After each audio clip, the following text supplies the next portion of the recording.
Entry. Actual में यहाँ पर एंट्री होता है, जब 3D में बना दिया तो ध्यान से देखना, इसका एंट्री कहीं यहाँ पर होगा, ऐसा ठीक, ऐसा करके दिखेगा।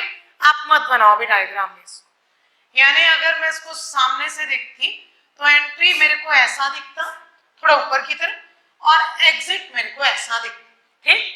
एग्जिट पॉइंट यहाँ पर दिखेगा इस टाइप से। अब जब इस टैंक में पानी एंटर करेगा, ध्यान से देखना, यहाँ पर एरिया रोल प्ले करेगा। जब इस टैंक में वाटर एंटर कर रहा है तो किस एरिया में एंटर कर रहा है, कौन से एरिया में कर रहा है, लंबाई गुणित चौड़ाई, लंबाई गुणित गहराई, चौड़ाई गुणित गहराई किसमें आ रहा है, B into S, इस एरिया में एंट्री कर रहा है ना, ठीक। पानी इधर से ही आ रहा है, भाई आप इस दरवाजे से एंट्री करोगे तो मैं छत का एरिया तो नहीं ले सकती, मैं किसका लूंगी, ये डोर का एरिया, इसका हाइट और इसका विड्थ। आप छत से एंट्री करोगे तो मैं किसका एरिया लूंगी, छत का एरिया, ठीक। मतलब आपको वाटर जहां से एंट्री कर रहा है उस एरिया को ध्यान से देखना। हम जब बात करते हैं स्ट्रेस की, मॉस में टर्म आता है स्ट्रेस स्ट्रेन का, स्ट्रेस इज इक्वल टू होता है load divided by area. Stress is equal to क्या होता है, लोड डिवाइडेड बाय एरिया।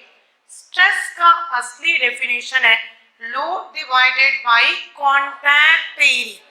कौन सा एरिया, कांटेक्ट एरिया। अब ध्यान से समझ, अगर मैं इस बॉटल में लोड ऊपर से लगाऊं ऐसा, ठीक, ये तो कौन सा एरिया लोड लग रहा है, P, एरिया कौन सा पार्टिसिपेट कर रहा है, लोड डिवाइडेड बाय ए। अगर मैं बॉटम में ऐसा प्रेशर लगाऊं बॉटल, तो लोड किस एरिया में पार्टिसिपेट कर रहा है, पेरीमेट्रल या सर्कमफेरेंशियल एरिया। मैं अगर लोड ऐसा लगाऊं तो कौन सा एरिया पार्टिसिपेट कर रहा है, तो एरिया कोई एक फिक्स नहीं, एरिया डिपेंड करता है कि आपका लोड कहां पर लगे। एग्जैक्टली वही चीज हमारा रखता है प्राइमरी सेडिमेंटेशन टैंक में। वाटर एंट्री कहां पर कर रहा है, इस एरिया पे, ये है B into H, इसको बोलेंगे क्रॉस सेक्शन एरिया। काटोगे तो स्लाइस ऐसा दिखे, कौन सा एरिया हुआ ये, क्रॉस सेक्शन एरिया। लॉजिक समझ में आ गया, क्योंकि अभी दो डेफिनेशन बने। सेकंड ध्यान से देखो, जब पानी इस टैंक में चलेगा, टैंक तो खुला, ठीक, पानी क्या होगा इस टैंक में चले, चल कौन से एरिया में रहा है, टॉप में, चल कौन से एरिया में रहा है, टॉप में, तो ये वाला एरिया पार्टिसिपेट करेगा। ये L है और ये क्या है, B। एंट्री कर रहा था तो क्रॉस सेक्शन एरिया था, रनिंग कंडीशन में या फ्लो कंडीशन में है सरफेस एरिया, यानी टॉप का एरिया। समझ में आ रहा, ठीक। अब डेफिनेशन बनाएंगे, आपने नाम लिख लिया, LBH को लिख लिया ना।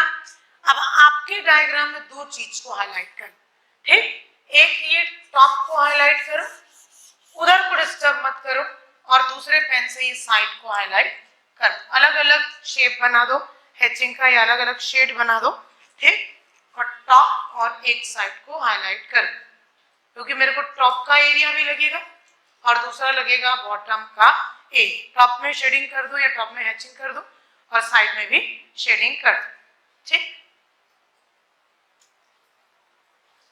अलग अलग डिजाइन से हैचिंग करना, ठीक, बन गया सबका।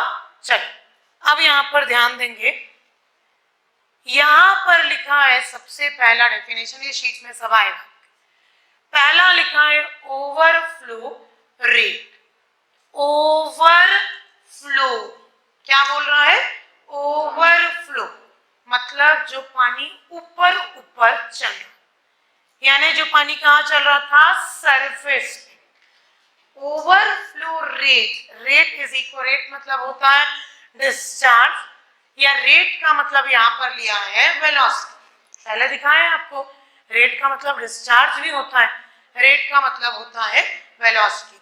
यहां पर रेट का मतलब है velocity. Velocity is equal to होता है डिस्चार्ज डिवाइडेड बाय एरिया। अब ओवरफ्लो की जब बात कर रहे हैं तो पानी जो ओवर यानी सरफेस पे जो चल रहा था या टॉप से जब देख रहे थे तो चल रहा था, तो वो एरिया क्या कहला जाएगा, ओवरफ्लो रेट में पार्टिसिपेट करे। एरिया क्या था, लंबाई इंटू चौड़ा, बी इंटू एल। तो आपको ऑब्जेक्टिव क्वेश्चन पूछेगा कि ओवरफ्लो रेट में या डिटर्मिनेशन में विच एरिया पार्टिसिपेट्स, तो आंसर आएगा सरफेस एरिया। कौन सा एरिया आएगा, सरफेस एरिया। देखो मैं इसको ज्यादा फोकस इसलिए करूंगी कि पेपर में घूमेगा, आपको लगेगा मैं क्रॉस सेक्शन एरिया लूं, सरफेस एरिया लूं,